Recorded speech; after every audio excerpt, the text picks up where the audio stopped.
been a really good counter drafter sa red side, so it's gonna be interesting. And alam mo, no, I really would like to describe Smart Omega's entire gameplay as beautiful chaos. Parang yun talaga yung siguro nagsaset apart sa Omega sa ibang mga teams.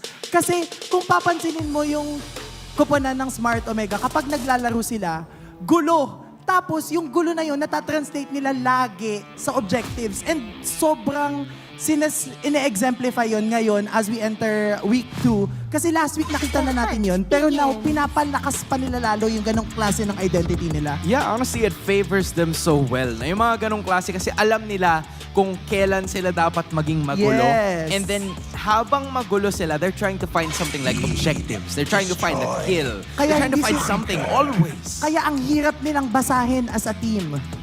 Right? This is now something that Coach Bonchan, just like what Renmar has mentioned, a really good counter drafter para doon sa kanilang composition. We've seen Bane as a surprise para sa kupunan ng Smart Omega. Maybe they could build up on that one as well, knowing that MP the King uses it. But it is still a huge possibility kasi ang dami pang posible at ang daming pwedeng picks. We're gonna start off with Inherit. Yep. Great first pick up there for Omega, Blacklist. Which is the Moscow or the Roger, or you can actually wait for that pick later on. You can go ahead and... Oh, they go for the Roger. Edith, take it away from Chakno, tas ilagay mo sa kamay ni Haji in the roam. Yep, Edith nga. The hunter of all the evil gods. I really think no, sobrang effective ng Edith. And lagi nating binabanggit to, more than the chain crowd control also. Dahil sa pagkaka-buff again, revamp ng Thunderbelt as an item. Kapag sumasakit yung damage output mo using the Thunderbelt, nagkakaroon ka rin ng hybrid defense based on the stacks. So sobrang ganda ng item na yun, especially for an Edith. Yeah, I mean, kung tatakpan mo yung teams, yung dalawang teams, parang ito lang din yung kind of like replica with what happened during game number 1, where the Hylas is on the blue side and then the Edith is on the red. Pero ito yata yung change because Aurora is gonna be switching onto the blue side. Dadalhing muli ni na Coach Lembot at Smart Omega yung gamit ni Okir kanina. Grabe, Aurora priority ulit Again, lason din to. Pero low yi naman. So, yung option naman dito ng Blacklist International, they don't necessarily have to always just fight around the objectives or fight as one. Again, pwede mo i-match yung gulon, yung organized na gulo na playstyle ng Omega. And then, ilaro mo naman yung mapa. Go for the macro plays, go for the split pushes, send the low E somewhere else. Break the formation of Omega. Yes, kaya nga talaga no, ang ganda lagi ng pagkakapick ng Aurora for the side of OMG. Kasi laging nasa first phase ng draft. And again, nabanggit na natin to kanina kung papaano nga nako-close down noon yung mga assassins, pero yun na nga daw. Matik yan, What she said. What she said. Matik, as of this moment, you'd also love to give commendation para sa lahat ng ating mga fans na nanonood. We're trying to figure something out, at least. Diba? Ayan na. Nakalatag na. And I am sure that all of our amateur teams, including the ones that are at the phone, ay nakikita ang ating mga ganap. But you've mentioned this as well, going back into the draft, na parang yung Blacklist International, ayaw nila nung gulo the same way that Smart Omega kind of wants to. So at some point in time, mas bibilisan nila kung ano yung ganap. Sa totoo lang, pwedeng kami din. Tama! Pwedeng kami din. Sino gusto ng Game 3? Diba? We don't agree, we don't disagree. All we saying is, we understand. Oy! Ang ganda! Blinak nila kagad yung potential na Bane pickup. Yep. And also, yung pagkaka-first skill ng isang Louis, yung Circling Eagle ng Mathilda, lahat mabablock ng Guardian's Barrier. Mapapabalik. Iikot si Haji sa sarili niya. Hindi naman sa ganun, pero parang ganun. Parang ganun na. Parang medyo mahihirapan siya to like unleash those wisps na dala nitong Matilda just because of the shield na dala nitong Lolita. Any final thoughts regarding the final pick para sa Blacklist? Pwede pang mag-Julian yung kupunan ng Blacklist International. Although, kung mag-Julian sila, kailangan lang nilang maging cautious dun sa fact na pwedeng ibalik ng Lolita yung shuriken na umiikot. Yun lang naman yung kailangan nilang bantayan. Favors the goal. Ang lasa ng Lolita pick kasi mapapaisip ka talaga na kung ano yung pipiliin mo. So, feel ko ito yung safe option eh. Lalaro na lang nila yung mapa. They're just gonna end up playing the map, playing the macro game because it's so tough again, it's tough for Blacklist International to fight into the lineup of Omega. This is what we're talking about, right? Yung lineup ng Smart Omega, lagi silang may baon. Just like what you said, we've seen Yes. Hanzo, now it's the Lolita para sa barangay. Oo, kasi ang gandang sagot nito kasi na-force na nila na hindi mag-bane. Tapos ngayon, lahat ng heroes na meron, yung kupunan ng Blacklist International, I would say madaling ma-counter ng Guardian's Shield barrier na isang Lolita. Kasi even the Blazing Duet of a Claude, kaya agad ibalik ng Lolita yung damage output na nanggagaling doon. This is what I often forget too. Guardian Bulwark pala. Oo. Yung kay Dati Lolita. kasi Yung na- barrier, ano na, kay Grak pala yun. Kay Grab. Pero dati may barrier din. may barrier din siya eh. Well, Press B. eto na yun. We're about to figure out if Smart Omega can sweep or Blacklist International will extend to Game 3. Welcome to Mobile Legends. Match point for the Barangay as the agents struggle to find their footing. Jose Ingan and Leo here at your service. Can I just say, What? I agree with the panel, man. Every single pickup from the Barangay seems to answer whatever Black is doing and more. There's a good counter. I mean, they were just aiming for Chaknu's Lolita to counter out the Bane, the potential Bane pick. But with Outplay's Claude pick, it's like, it's a 2-for-1 when they picked up that Lolita. Yeah. But if anything, you mentioned outplayed on Claude. Blacklist have relatively comfortable picks, right? Like Yeah. Exord is great on the low Yi.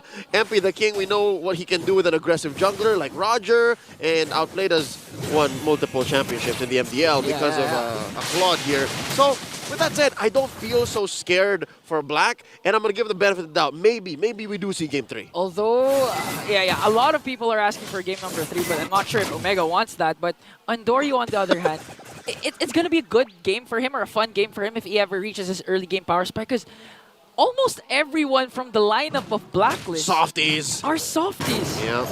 Aside from Delar, maybe. There's literally half the room does not want to see Game 3. Yeah.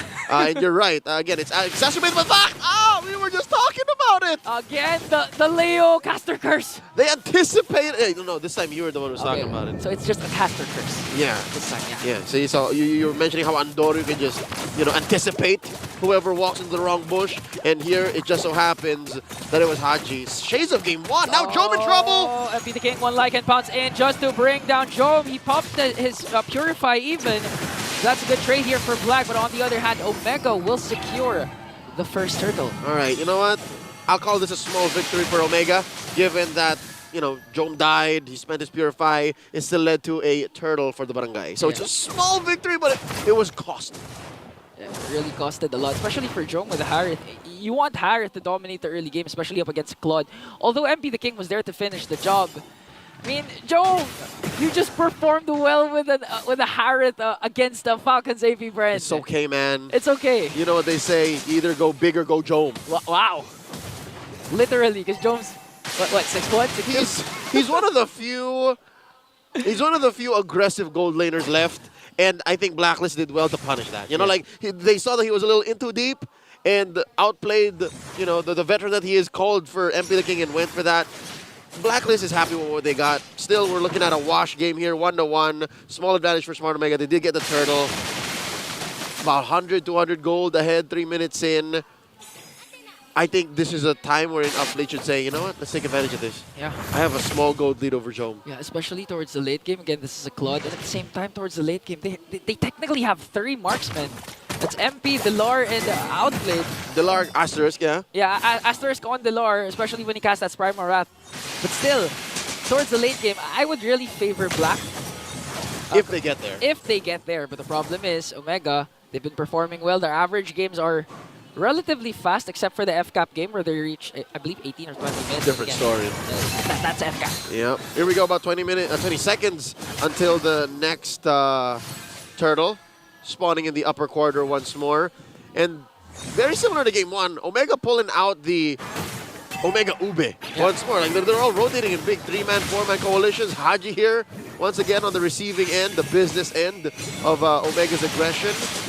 And we haven't really seen a big 5-man fight. I think that should be a thing of beauty, especially since you're looking at not just the Glorious Pathway here, it is now, but as well a numerous blast. But on the other hand, on the bottom lane, Blacklist wants to go right after Jome once again. They're going to get an uncontested turtle here. But Joe has to walk away, and I believe he's gonna evade that 4-man rush from Blacklist. And this time they're answering right back. Don't touch my Joe. Haji has used Circling Eagle just to walk away, but Exor was there. He's gonna fall down. The Numinum Blast will hit. Omega answered right back. No trades for Blacklist. Thank you, random patch from about 9 months ago. That would have not been possible if not for the post-turtle movement speed in the river. Now outplayed in trouble. Especially if you have the Wilderness Blessing here for both of the roamers. And now Omega, right on, they're really controlling the pace. It's a good game for everyone, especially for Andoryu. And even Andoryu, the mid trio doesn't even have to rotate around Andoryu anymore. Andoryu's a big boy. He can manage himself. He can burst down anyone, any of the 4 members of Blacklist. And look at that. It's as if the first kill in gold didn't really happen because Jom just pushed that tier 1 all by himself. Yeah. So right now, it's not looking good for Blacklist. But again, they still have a lot of damage towards the late game if ever they reach it. And the X Factor. Exort with the Luyi. Exort's been flexing this Luyi pick ever since even last season, both in MPL and MPL. So if Blacklist wants to turn things around, they really have to first make it to the late game. Ian, let me just tell you, the only real gambit they're playing with, if Exort finds a nice diversion, is, I'm being real particular with my words here, it's a very specific combo, is they get a diversion play into a full-on Dilar combo. Like, that's it. And these are all single target skills.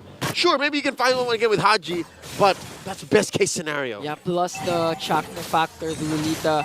I'm pretty sure Chaknu's just gonna wait for Outplay to cast that Blazing Duet, and once it's casted, the Bulwarks, the Guardian's Barrier is just there to deflect damage from here. Okay, Jome is the next target once again. He has the Examine Force. What? And Jome manages to escape again. The aggressive attack coming in from Blacklist now. Ryota Army is here with a glorious pathway. MP the King's gonna fall down. Dilar is the next target. And Chaknu there with the stun. But Dilar, look at the Numinum Blast connects onto 2. Primal Wrath. Not gonna be enough. And now Omega is just on a rampage. This was not like game number 1, because game number 1, it was a push and pull back and forth. It's growing on you, huh? Ryota Army. The Ryota Army. What I'm impressed more than just the follow-through, was how single-handedly Big J made Blacklist think twice about that diversion play. Like, he just dropped the Zaman Force, Chrono dashed through the wall, and even MP the King was like, is this even worth it? Yeah. And that's what spelled disaster. That's what made me think the rest of what follows from here is all Omega. And even the re-engage from Omega, like the chemistry, we've been talking about Omega's chemistry since week number 1. That's right. Whoa! They had a lot of mix and matches last season, but this time their 5-man is complete and the chemistry isn't a problem anymore for Barangay. Amazing. There you saw in the instant replay brought to us by Infinix.